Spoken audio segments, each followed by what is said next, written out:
বিসমিল্লাহির রহমানির রহিম। আসসালামু আলাইকুম। আজ অত্যন্ত ভারাক্রান্ত হৃদয় এবং তীব্র ক্ষোভ নিয়ে আপনাদের সামনে হাজির হয়েছি।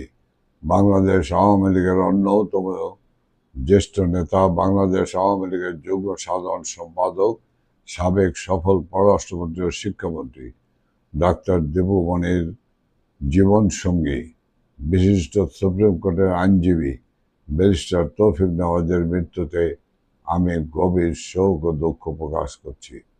আমি তার বিদেহী আত্মার মাগফিরাত ও শান্তি কামনা করছি এবং শোক সন্তপ্ত পরিবারের প্রতি আন্তরিক সমবেদনা জানাচ্ছি।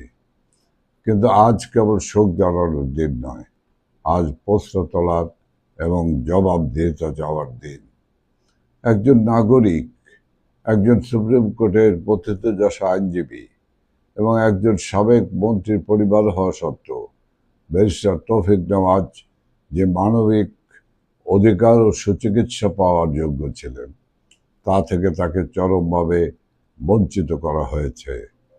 দীর্ঘ কারাবন্দী ডাক্তার দেবুমনিকে মানসিকভাবে বিপর্যস্ত করার হীন উদ্দেশ্যে এবং বর্তমান বিএনপি সরকার ও ফ্যাসিস্ট ইউনূসের বিগত অবৈধ অন্তর্বর্তীকালীন প্রশাসনের চরম অবহেলা ও বৈষম্যের কারণেই সময় মতো উন্নত চিকিৎসার সুযোগ পাননি ব্যারিস্টার তৌফিক নেওয়াজ।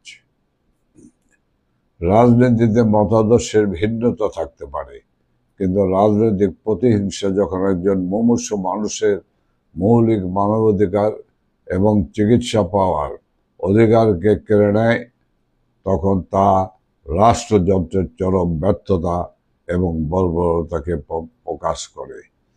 ফ্যাসিস্ট ইউনূসের অবৈধ অন্তর্বর্তীকালীন সরকার এবং বর্তমান বিএনপি সরকারের মদতপুষ্ট প্রশাসন এই মানবিক দায় কোনোভাবেই এড়াতে পারে না। কারাবন্দী নেতাদের পরিবারকে চরম নিরাপত্তাহীনতা ও বিনা চিকিৎসায় ঠেলে দেওয়ার এই ধারাবাহিক অবিচার স্পষ্টতই রাজনৈতিক নিপীড়ন, অত্যাচার।